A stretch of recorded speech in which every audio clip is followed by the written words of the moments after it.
Hi, I hope everyone is doing well. And welcome to Slow Podcast. Today, I will talk about my visit to the zoo. Last Saturday, I went to the zoo with my family. It was a sunny day. The zoo was big and clean. We saw many animals. We saw lions, elephants, and monkeys. The monkeys were very funny. They jumped and played a lot.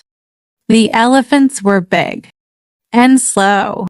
The lions were sleeping under a tree. We also saw birds. The parrots were colorful and loud. I took many photos and ate ice cream. It was a fun day. I love animals. Do you like the zoo? And what is your favorite animal? Write in the comment. Thank you for listening. See you next time. Bye.